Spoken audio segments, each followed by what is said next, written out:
Board Member Stokes.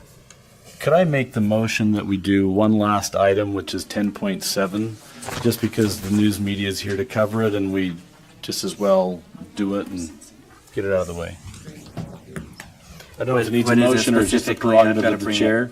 Action is R277-400 School Facility Emergency and Safety Amendment. Okay, it's in law and licensing. Chair Bolter, are you ready to?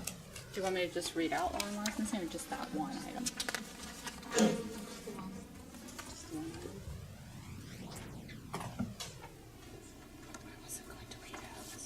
trying to find it. Yeah, we'll turn the time over to Chair Bolter if you want.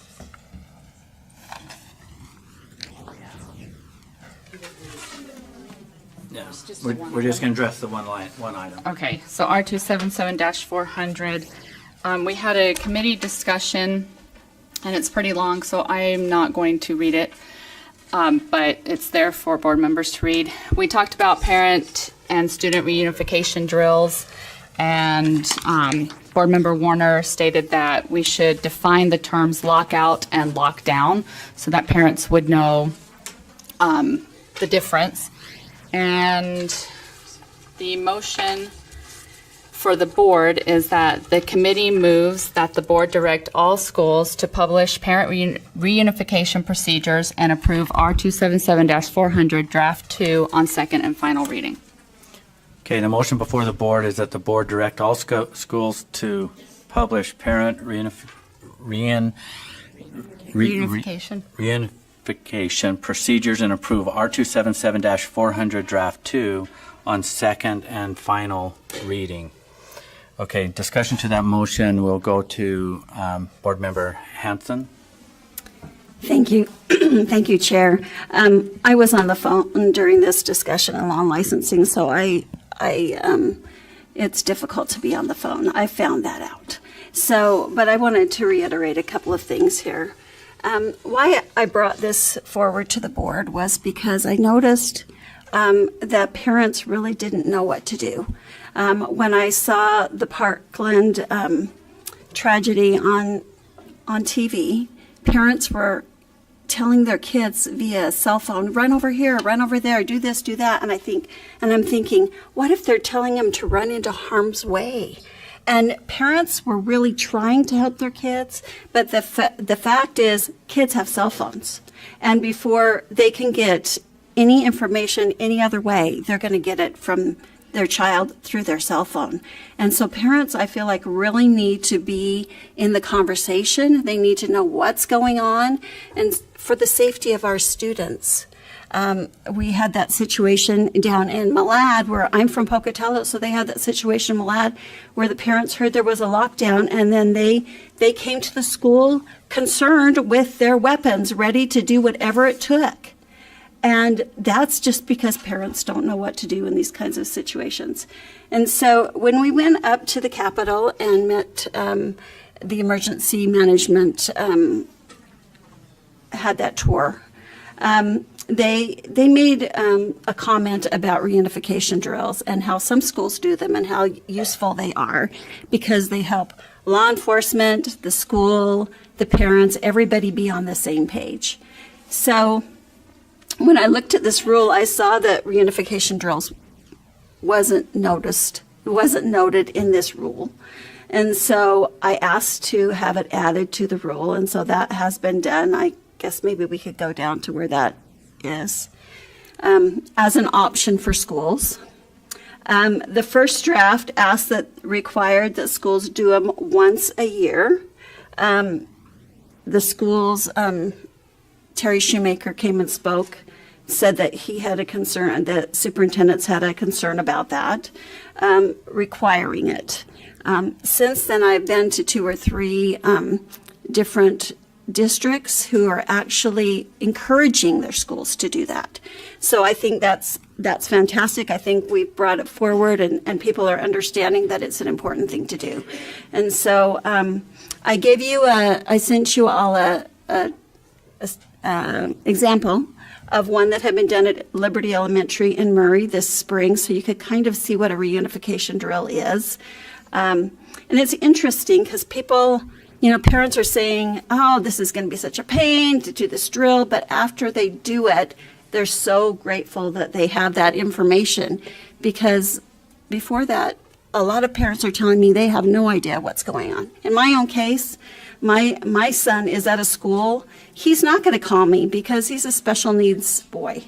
I don't know exactly where he's going to go. I don't know what the evacuation procedure is for him. It's something I'm going to have to look into, because it's frightening. If some emergency happened, I wouldn't know where to go get him or what's going on. So that's the reasoning I brought this forward, because I thought it would be helpful for parents, schools, law enforcement, everybody to get on the same page. So that's why I brought it forward. I also have an amendment that I want to bring forward to draft 2 whenever we can look at that, Chair. Let's get some of these other comments and then come back to you. Sure, thank you. Okay, we're going to take some of these other comments. Vice Chair Brittany Cummins.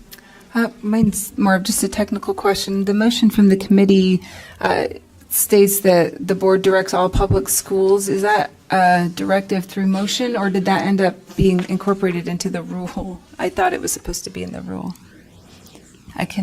Is it in there? Mm-hmm. Okay. All right, so it is in the rule. We're not directing by motion. Okay, thank you. Okay. Board Member Reby. I think this is a great procedure. Instead of going to that Capitol meeting, I went to a school, and a couple of agencies were together and were showing us an app where police and the fire department and the school are all on the same page. My concern is the struggle that we always have is between local control and the LEAs. And I stated to the police chief that was there that when we have one of these incidents happen, it's not just going to be Granite that's showing up, or Canyons that's showing up, or Alpine's showing up. It's going to be every agency in the state. So I think this is a great idea, but I think we need to look at creating plans that are standardized across our state. The other thing about this is that we have fire drills, and we're mandated to have a fire drill every month. Now, that's just the school that's involved. My concern is that if we're going to have this during school hours, we're going to have less parents attend. So if we'd really like this to work, I think that we should maybe dictate some money to it, or provide some kind of avenues where people can do this in an after-school setting. Because to ask your parents not to go to school one day or work one day so that they can participate in this is really troubling, and that might have been part of Terry Shoemaker's concerns. If we'd like to do this, I think we have a platform right now to do it in a very comprehensive way. And by doing it during the day, not as many parents are going to be involved. And creating different scenarios in every district is going to be a detriment if we ever do have a problem in our schools. So it seems like our public is receiving this information, they want it, and I think that we should really aggressively try to take actions to make sure we do the very best we can and create a system that can work together so that all of our kids are safe and all of our agencies can respond in a timely manner. Vice Chair Ellis. I just wanted to express my appreciation for these definitions and terminologies being fleshed out. I was a parent of students when we had a threat in Wasatch County, and Superintendent Shoemaker was there, and there wasn't a plan in place, and it was pandemonium. People didn't know where to find their kids. I found out from a neighbor where to go. Some kids were left walking home from this park to get home because there just wasn't a plan in place. So I think this is really, really important. However, I also echo Terry Shoemaker's concerns about it being dictated to the districts how we achieve this. And so while I approve the language, I'm trying to find exactly where in the rule it is stated that they have to do it yearly. Oh, so it's out. Yeah, we'll Okay, sorry. Thank you. Then I'm good. Appreciate it. Board Member Lisa Cummins.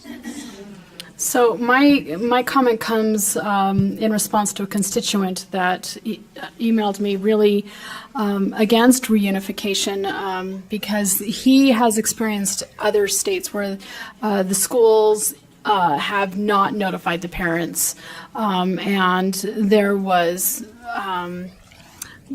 pandemonium, if you will, where they couldn't find their kids, where they had taken them to other locations, and a lot of questionable things happened. So for me, for reunification, communication has to be paramount, whether it be through the text capabilities that districts have for reaching out to parents, letters notifying the drills, maybe 7 days beforehand, and then 5 days, and then 3 days, just notifying, just reminding parents this is what's going to happen, so that there's constant communication. There's no question about what the intent of the schools are doing, and where their kids are going to be going. And if, heaven forbid, an intruder or someone found out the secondary location of those students, that it would be directly to parents, and there's way to help that as well, because I know that,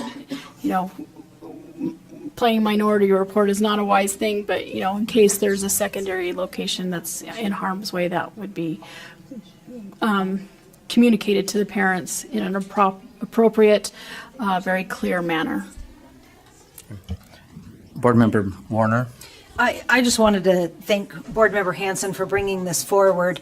I wanted to make sure that we were defining all four of the terms, the shelter-in-place, evacuation, lockdown, and lockout. I was one that was really concerned about an actual reunification drill.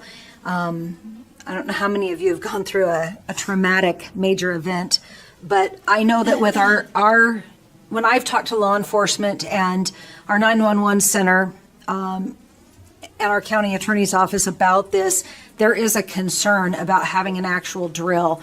And I think it's great to have a drill and to practice, but I can tell you in a chaotic and traumatic event, nothing goes as planned.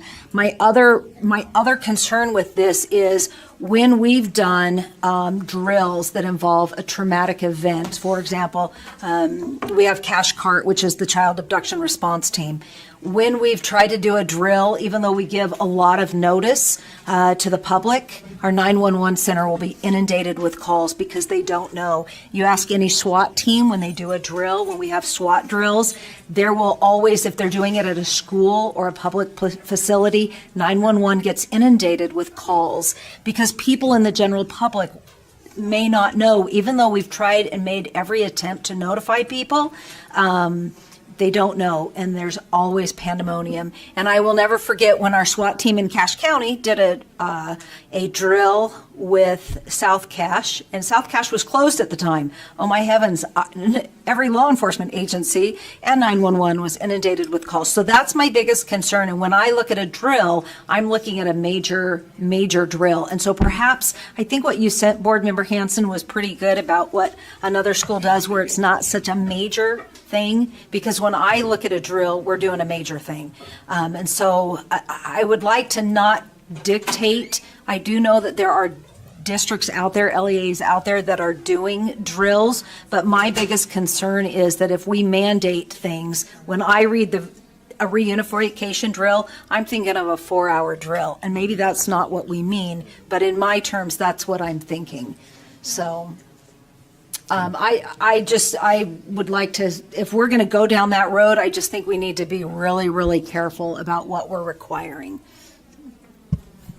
Vice Chair Brittany Cummins? I just want to point out two things. At the discussion in committee, we were careful to scratch out 155 and 156 that doesn't make this a required, they don't have to do the drill. But also on line 154, the word procedures was very deliberate, so that LEAs wouldn't be required to publicize every detail of their plan, so secondary locations, et cetera, but that they would say, okay, parents will be notified, and they would tell them how they'd be notified, not necessarily exactly what they would be notified with. And so the word procedures was deliberate to allow maximum flexibility and the ability of LEAs to be flexible, adaptive, and confidential in places that were necessary. So, Board Member Lear? My concern is that balance of local control and state direction. I think probably everybody here would agree that this is the most important, that student safety is probably the primary idea on our minds right now in the last few months. And I very much trust local LEAs. On the other hand, there are almost 200 of them, and there's no provision in here for any kind of monitoring, any kind of tracking, any kind of, I guess there'd be an assurance maybe from an LEA director. But other than that, we're going to great lengths to make these words perfect, and yet there's no assurance that it will happen the way that it's been outlined. And that concerns me. I'm not sure what the right answer is, but do we just trust LEAs that it will be done consistent with this rule? There's no monitoring other than that. I'm Chair Bolter, and then Board Member Reby. To address Board Member Lear's concern, we discussed that heavily, and all of our superintendents, they're there for the safety of the children. And so I don't believe that they're going to do anything that would intentionally put a child in harm, and that they will follow this to the best of their ability. One of the things is that we discussed was you can practice, but like what Board Member Warner said, in the time of the crisis, pandemonium does exist no matter how well you've practiced. And so by striking that required drill out, an LEA still can hold a drill, and perhaps we as a state board could maybe put as examples of what they could do what Board Member Hanson sent in there, and other examples of what other people do, other LEAs and other schools. Okay, Board Member Reby.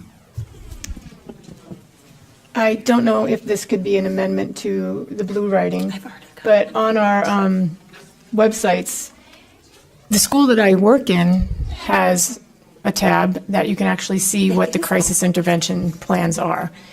We could put in there that it says we shall publish all contact information on the website. So under a crisis link, you could have, this is our Twitter handle, this is our Facebook page, this is our phone number. This is so that at least you can see what's happening for your school. Because as a person who operates the web page, there are a lot of things that have to be on there. We have to have our community council meetings. This could be something that we can start as a shall and see if we could possibly allow that to be the first step in educating our parents. A Twitter handle would be great. I mean, some of these things we're thinking about, technology wasn't what it is right now. So there are many, many avenues we could use. Instagram, Twitter, Facebook, phone messaging, alerts, all these things are possibilities that we could put on a tab on our Facebook page, on our web page, and parents could explore their specific requirements. Okay, but before I grab these others, I just want to weigh on a couple things. We have Terry Shoemaker here. Did you want to add to anything here before we can I invite you up, and who's kind of a... We have a proposed amendment, so, I mean, there's going to be an amendment, so if you could just stay at the table, but you've had a little bit of an experience here. Let me turn this... Okay, I walked in and heard my name several times. I thought, wow, good thing I'm here. Terry Shoemaker with the Utah School Boards Association, Utah School Superintendents Association. I'm really glad you're having the conversation. I'm really glad we're discussing this because this is very, very important. There's probably nothing more important right now than reassuring our parents and our communities that school safety is of primary concern to our superintendents and school board members, and continues to be weighed in very heavily by them all the time on a regular basis, and they're working on it right now. We've submitted a proposal to the governor. We've been talking with the state school board here, with superintendent and others on the kinds of things that we're interested in. I'm glad you're having this conversation. As it relates to the reunification, this proposal here, wherein 151 and 152 talks about the discussion we had, and to publish that in 154 is the conversation we had in committee, and that's something we did feel very, very good about. I want to make sure that you understand that. We feel very, very good about that. We also want to make sure that that also doesn't put our schools in any position of compromise as it relates to safety by overdoing it too at the same time. There was some resistance by our groups relative to should this be mandated to be done at all schools every year. That was something we had resistance towards, and I spoke to that in the committee meeting that particular day. But the fact that we want to make sure that parents are communicated with as to what is the parent reunification procedure, there was no misunderstanding about that in the committee meeting as far as I was concerned, as well as our feelings about it, and that is that we want to make sure parents clearly understand what those procedures are and how to do that. So that's really mostly what I want to say here. This is an ongoing conversation that's going to continue. The legislature's weighing in in various ways. We continue to discuss it across the state in local school boards, as well as superintendent's meetings, as well as school boards association meetings. Thank you. If you'd stay here, I think we have a proposed amendment, and so I'm going to turn the time over to Board Member Hanson. Are we prepared to put that amendment on the screen? So Deputy Superintendent, you're going to come up here to, or are you going to, will you come up to the table? Okay, Board Member Hanson. When I looked at lines 151 and 154, I was a little concerned because I think it's, first of all, in some ways it's way too broad. I think it says to publish it. I was afraid they just put that on a website and parents would never see it, because unless you're looking for something, you don't usually go to a website.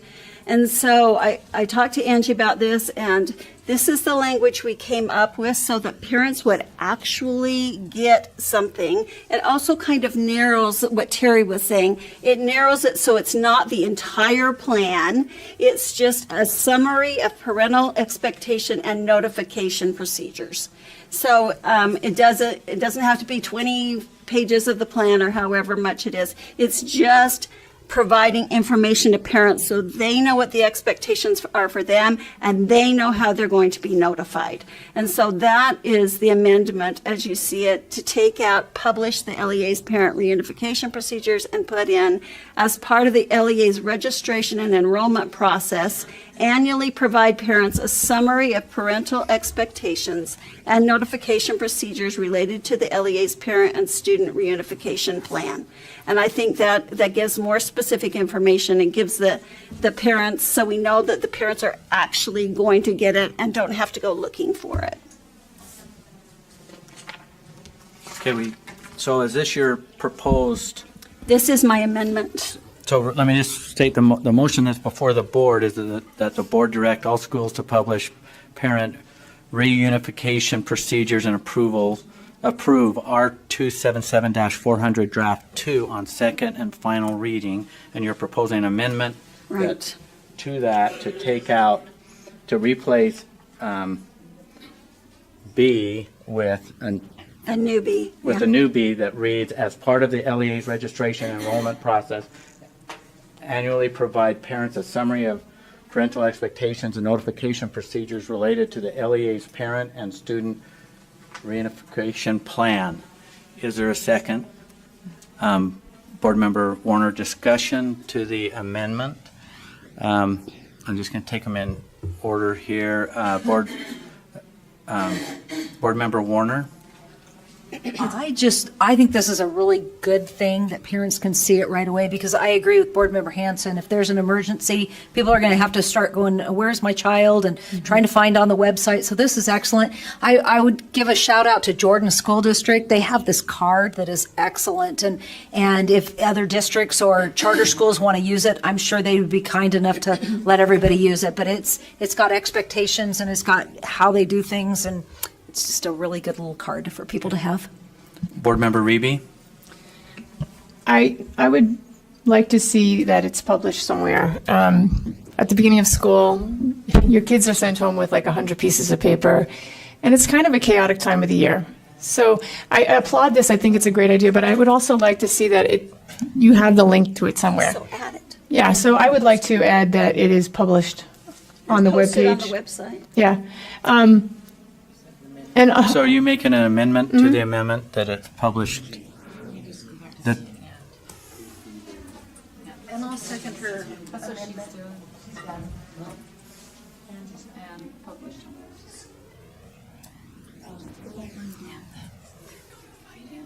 okay, Angie? Hang on. Can I finish my thought for just a second? Okay, Yeah. well, just one sec. So Okay. are you making a, I are was you pulling up proposing an the- amendment to the amendment? Yes, I would like published on the website. So before we do we have a second to the amendment? We want to follow, let's stay with Robert's rules here. Okay. Do we have a second? Do we have it just, okay, did you get all those seconds? Discussion to the amendment, So the benefit of this would be so that. speak to your amendment. Okay. The benefit of this would be that when you are given a piece of paper once as a kid, sometimes it doesn't make it home to the parent. Sometimes you are overwhelmed with all this information. And now, as a district or a school, you could tweet out or say, please review this plan. Please review this plan. And hopefully we will never have to refer to this plan. But if there was an event somewhere in the country and people express concerns, you could direct them back to this website. Our thoughts and prayers go out to the school. If you're concerned about the safety of your student, please review our plan. And it's unfortunate, and I hope it never happens, but I would like that they can always know what's happening, and then if we need to change our plan, we can change it, because sometimes we have construction in our area. So if the plan is kind of not working because they tore down the place that you're meeting or their road is closed, you could tweet out, please review our plan because we are experiencing construction in such and such an area. So I think it needs to be more dynamic and it needs to be readily available. Okay. Vice Chair Brittany Cummins? So I just have a couple of technical issues and then a substantive question. So I don't know if it was a mistake that the committee motion include all schools to publish. So if we're going to be making amendments that affect that, then the motion that comes out of committee would be inaccurate. We'd have to amend that somehow. So anyways, but we can take care of that in a minute.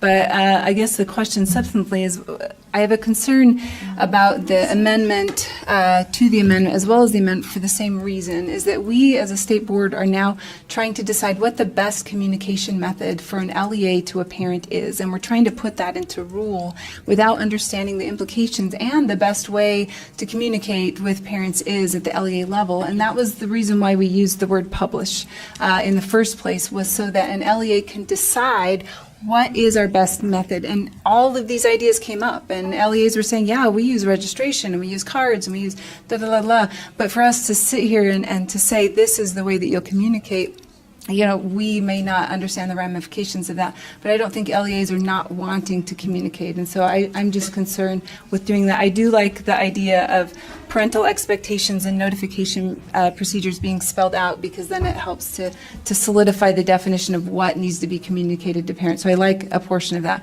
But anyways, I'm just concerned with us dictating communication methods now today. Board Member Lisa Cummins? Thank you, Chair Huntsman. Vice Chair Cummins, I wonder if this, let me know if this goes to your concern as well, but I am not talking about methodology, but how many times parents are notified.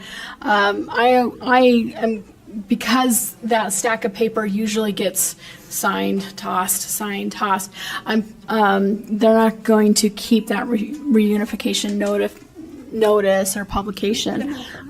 So maybe telling parents twice a year at the beginning of every semester, you know, just so that they're still up to date. I just think this is such an important, I mean, we talk about chaos. If we can mitigate it as much as possible, just to keep it fresh in their minds, might be an option. So if we want to do it biannually or per semester or whatever writing is, to add to the amendment to the amendment. Vice Chair Ellis? I'm just wondering if just paring it down to a little bit more simple, where we say publish and communicate, and then you could expand that. And so we're not telling them how to communicate, we're just making sure that that's part of the engagement, is that there's communication, if that would alleviate Vice Chair Cummins' concerns, and also, no? Okay, so I might do another amendment later, but. Okay. Board Member Hanson? So the reason why I think I explained the reason why I wanted it more specific is because when we say publish the LEA's reunification procedures, I suspect that others will just put it on their website and the parents won't actually ever see it. So that is my concern. If we put it as part of the LEA's registration and enrollment process, everybody has that. Everybody has that process annually to give parents a summary of parental expectations. And Lisa, I have to tell you, all of those forms, I put them in a file and keep them. And I think a lot of parents do. I don't think we just throw them away. And so I think, especially if it's important information that I think I might need later. And so I would like to keep it that they annually provide it at registration and enrollment. There are lots of other things that we provide at that time. I think it's a good time for them to provide that. And I think it will give parents peace of mind. I have talked to so many parents who have no idea what's going on at their schools. And I do, because I'm out visiting their schools and I know their schools are doing great things and have a lot of plans in place, but they have no idea. And so if we do this, I think it will give them peace of mind.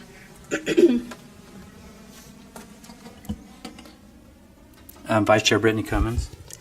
Sorry, so in Board Member Reeby's amendment, it references 12B, which is specific to parental expectations and notification procedures.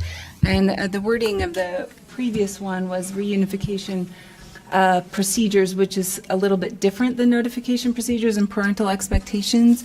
And so I'm just curious, from a superintendent's point of view, if we're only requiring on the website what is in Part B, is there anything missing or something that you wouldn't want to publish on a website that you would actually notify the parents in a different way? And so I'm just wondering about, are we adding to or missing something?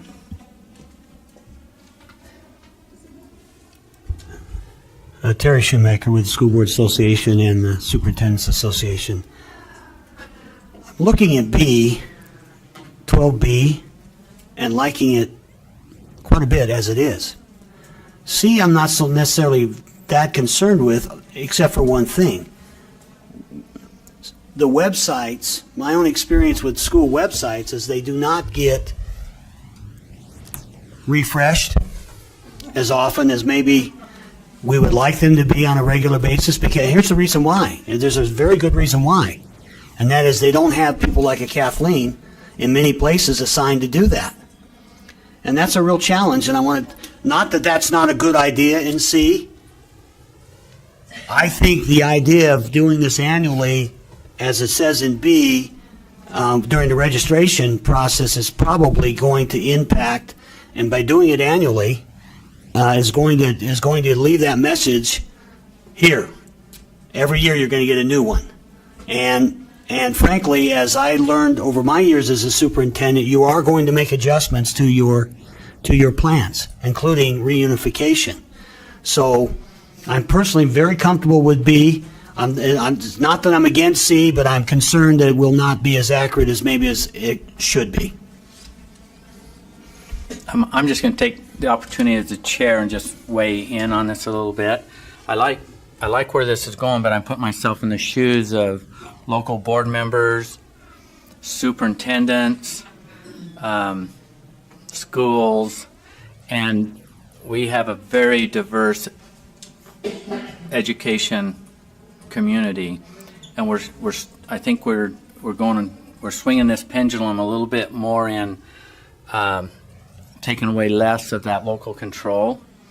And as I read this, and as you take a look at this, the motion that came out of committee was, and the chair approved all this, I wasn't in the committee, is that the move that the board direct all schools to publish parent reunification procedures and approve R277400 draft And I'm sitting there going, well, we're given too much direction.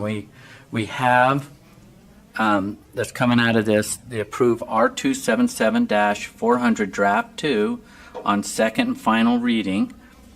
I don't think we need to go to all this direct, because I know where the boards are going to get this. There's this accountability piece that comes in, and who's going to police all of this at our level. And I think the draft speaks for itself personally with the new B in there, and I think that's a betterment that's going to go to all of our schools, and let's allow our local boards and our superintendents and principals and those folks to administer this program without a lot of oversight on our part. They know what their job is, and we know what ours, where we stand on ours. So I think we're probably ready, in my opinion, my personal opinion, but so that's just what I shared. So with that said, I'm going to go to Superintendent Dixon. We still have a few more comments. Those were just my comments. As a principal, back in the 90s, before cell phones, well, we had bricks that were known as cell phones, but we didn't have a lot of the technology we do today for notification. And, I'm mindful of things that we had to evacuate for, and we conducted drills. And I'm thinking about one of my colleagues who, after I had conducted a drill and to try and sort out some of the things that I was at school where most kids walked. But you sort those things out as you work through it, and how you notify parents who work and all of those things. But there was a principal there was a chemical spill. Now, I was practicing it because I was in a flood line, and there had been a flood that cut off students from parents in the middle of the day. And so, you just never know what the situation is. And I just want us to think about it more broadly. We're talking about this in the sense of school safety, and there's this underlying theme of shootings and violence, but there are a lot of issues that come into play where we might need to evacuate a school. So a colleague had a reunification drill. We didn't call it that at the time. It was an evacuation drill. The very next day, there was a chemical spill from a tanker. Her school was by a busy highway. And she was so grateful that she'd had that experience of knowing what to do and evacuate. So I just want to reiterate the importance of schools practicing, but each context is so different. And the reason for evacuation, reunification might be different. And so the more flexibility we can give schools, I think, the better. Board Member Reeby? So as a person who keeps my webpage up to date, I am very cognizant of the fact that every time I have a community council meeting, I have to publish those papers. I'm required. So if we can require people to be publishing their community council papers every month, I think this would take precedence over that. So it has to be done. You have to put those minutes on your webpage. That's what I've been told. So to me, this seems like annually we're going to update it, and we're going to give them opportunities to see the links that we can do. And I have had parents talk to me about the internet agreement, and it's really nice to have a link that I could just send back to them and say, this is where it's outlined on our webpage. Please feel free to look at it again. I applaud you for keeping all your papers in a spot. I do not do that either. I'm a digital person, and I'd rather just look it up. So I think that having that to refer back to is really important to me. And we already do a lot to our web pages, and we're required to by this body. So this would just be another step that has to happen annually. Vice Chair Ellis? Thank you, Chair. I echo your sentiments on this and pushing it back to more local control, while I also understand Board Member Hansen's concerns as a parent that the communication is not always there. But I would always argue on the side of local control so that we can make sure that we're giving them the latitude they need. And one of the concerns, I'm trying to think through unintended consequences and worst case scenario. And, we don't want to go there, but unfortunately we have to. So let's say that we put such specific specifications in the board rule that then on LEA misinterprets the rule and thinks that they then have to publish their entire plan. And so I liked the vagueness of the original motion because I'm concerned that we we put out broadly on the web where this reunification is supposed to happen. And where I grew up, there were a lot of bomb threats all the time. I mean, they were always usually just a student calling from a payphone somewhere. But let's say somebody makes the threat, figures out where the reunification is, and then they do a real one, shortly after there. So we've now just given a location of where everyone is out in a less secure location than they are in the school. And so I just think, I'm concerned if we're too specific that there will be unintended consequences. Is the Board Member Lear. basis. Sometimes we back away so much from these responsibilities, and I think this is one that has some state weight to it. And I think asking an LEA to put something on its website and keep it updated annually is very minimal. Otherwise, I think the illogical extreme of this is, why don't we call these rules suggestions? We don't want to impose on LEAs. We don't want to ask too much. We trust them. And all those things are true. But I think this has such weight that to tell them, tell LEAs, all LEAs, big and small, has to be on your website and made accurate annually is minimal, especially when someone raises the comparison of minutes of a community council meeting. I think this is important enough. And I don't want to be one that when my constituents come to me and say, what is the state board doing about this? Say, well, we've got this rule that allows LEAs to do whatever they want. And really, there's no monitoring to it. There's no monitoring capacity. And one of the things that if they were required to post those on their website, that would be one monitoring opportunity that the board would have. Vice Chair Brittany, comments?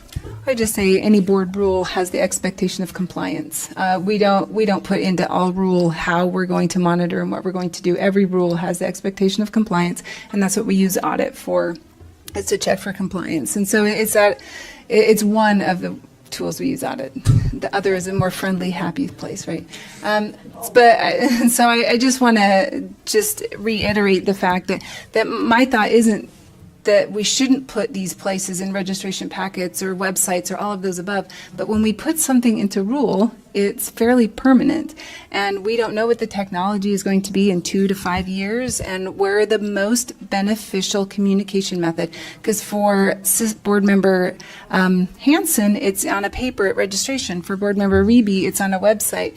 And so that is my only concern, is that we at the state level are making communication decisions on what we feel is our best communication method, instead of LEAs making that decisions for their students and their parents and the people that they serve. And so I think, as we say, as they're required to publish, means that they have to figure that out. They have to figure out how the numerous ways that they can communicate with their parents are and what is best and how they can reach them. And so. I just want to remind the board that we have an amendment to the amendment, and the amendment is Board Member Reby's amendment C that we should be speaking to. So just a little reminder, Board Member Lisa Cummins. Call the question. Okay, we have called a question to end debate. Okay, let's do a vote. All in favor say aye. Aye. Those opposed? Voting is unanimous. We are going to vote on the amendment to the amendment, which is, that amendment is to add C, require each school with the LEA to publish the information described in subsection 12B on the school's website.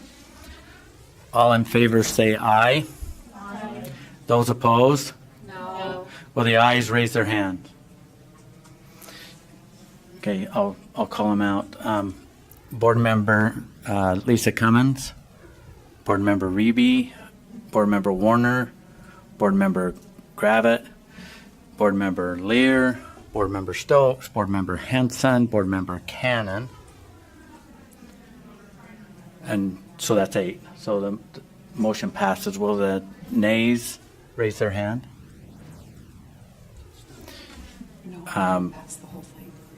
Board Member Belknap, Board Member Bolter, Board Member or Vice Chair Ellis, Vice Chair Cummins, and Chair Huntsman. Okay. Now we're going to now we're to the amendment,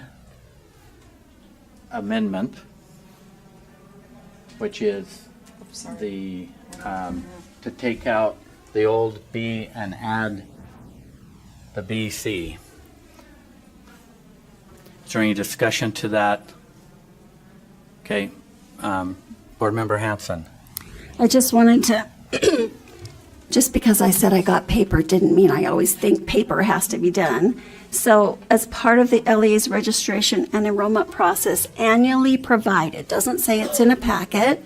A lot of people do it electronically and can send it back to them electronically, and that handles that as well. So it's not saying it has to be on paper, but everybody, like I said, everybody has a registration enrollment process. It's a good time to give them that information. Thanks.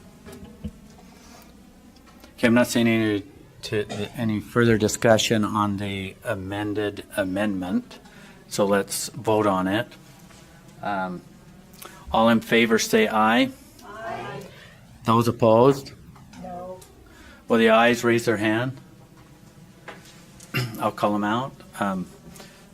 Board Member Lisa Cummins, Board Member Reby, Board Member Warner, Board Member Gravitt, Board Member Lear, Board Member Stokes, Board Member Hanson, Board Member Cannon, Board Member Bolter, Vice Chair Ellis. Will the nays,